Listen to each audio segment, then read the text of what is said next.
Hi, good morning guys. Good morning sa mga business partner natin dyan sa buong mundo. Once again, this is Jason from Team SWAT Alliance International. At andito tayo para sa inyo, sa mga members ng AIM Global. Didiscuss natin kung paano mag-compute ng Unilevel saka Star Step bonus. Okay? So, sa Unilevel and Star Step bonus, kailangan mong kumita sa monthly maintenance pang long term. May maintenance po tayo na 0.3334. Okay? Yan po yung monthly maintenance natin.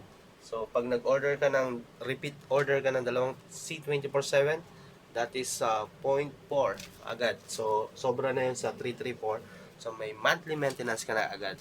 So, pag every month nagre-repeat order ka ng pang-maintenance mo, meron kang kikitain sa Unilevel saka sa Star Step bonus. Okay. So, proceed na tayo. So, ito lang po yung mga dapat yung tandaan sa Unilevel sa Star Step. Ang C fee is commissional points. Double fee is positional points. RB is repeat binary points. Uni is unilevel bonus. Saka yung Star Step natin na SE, GE, saka GA. Ang ibig sabihin ng SE, Silver Executive, Gold Executive, and Global Ambassador. Okay? So, yung products natin, mag-compute na po tayo. Ang C24/7, ang commissional points niya po is 250 points. Ang positional points niya po is 0.2. Ang repeat binary points niya is 10. Okay? Sunod naman tayo sa complete. Sa complete naman, 220. And repeat positional points is 1, 6, 6, 7. Repeat binary bonus is 10. So, sa dalawang products na to, i-share ko muna sa inyo kung paano computein yung Unilevel sa Star Step bonus. Sa Unilevel, 5% po siya. So, ang commissional points, ita-times mo sa 5% para makuha mo yung Unilevel bonus mo. Okay? So, kita ba? Okay. Here. 250 commissional points times mo sa 5%. Kasi 5% yon, nasa taas Unilevel. So, 250 times 0.05, that will be 12 pesos and 50 centavo. Okay? Peso na po yan. So, ilalagay natin dito. 12 pesos and 50 centavo. Okay? Paano naman computein pag Silver Executive ka na?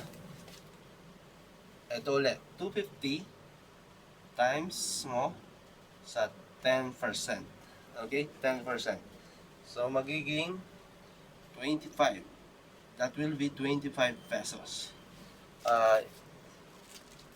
Sabihin mo naman, tanong mo naman, Jason, ang liit naman yan. 12.50 and 25 pesos.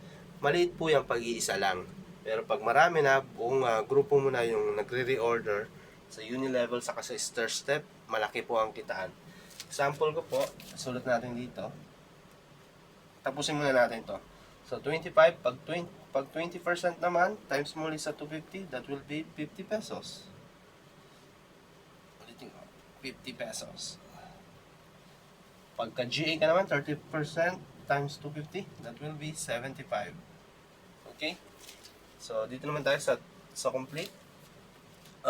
Times mo siya sa 5%, 220. Times mo sa 5%, that will be 11. Okay? 11 pesos. Okay? Pag 10% naman, that will be 22. Pag 20%, 44. Pag 30, that will be 66 pesos. Pesos po yan, ha? So, ang liit naman ng mga value na pinapakita mo. Ito pong Unilevel sa Star Step is pang long term po siya. Okay? Example na po, ha? This is you.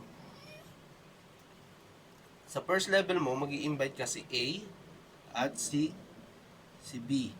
Ito ang first level mo. Okay, first level. So, sa first level mo, may kikitain kang 10%. Bakit? Kasi ikaw ang direct. 5% sa Unilevel, saka 5% dahil direct mo sila. So, So, total 10%. Then, sa second level mo, itong si A saka si B, mag-iimbita rin yan. Mag-iimbita rin si 1 saka si 2. Yan na natin. 1, 2, 3, and 4. Ang pulo ulitin natin. So, sige, okay na yan. Ito yung second level mo. Second. Tapos, until 10th level mo, mag-iimbita rin kasi na mag-iimbita. Mag-iimbita yan, mga yan. So, until ika 10th level mo,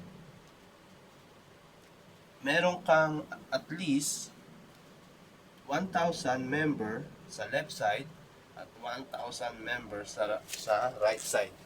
Ito yung left side group mo sa right side group mo.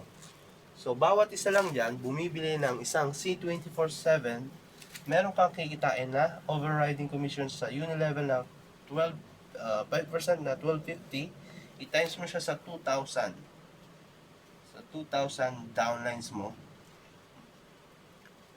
meron kang kikitain dyan at least 25,000 pesos per month. Per month po siya. Tanggalin na natin yung butal.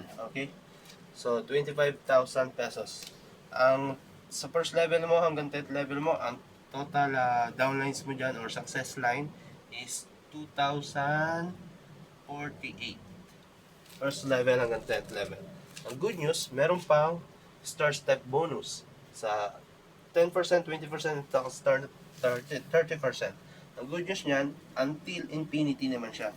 Halimbawa, dito may 11th level ka pa, hanggang 15th level, hanggang infinity, hanggang kaduluduluhan. Pwede kang kumita ng 10, 20, and 30%. Depende kung anong rango mo. Okay? Kung anong rank mo na. So, halimbawa na lang natin hanggang 10th level, sa 10%, ito, may kikitain ka sa uni-level na 25,000. Tapos sa star step naman, kung ikaw ay silver executive ka na, tapos may 2,000 downline ka, sa within 1 year or 2 years, i-times mo naman siya sa 10%. So, magkano yun? 10%, 25 pesos. So, sa 25 pesos, that will be 50,000.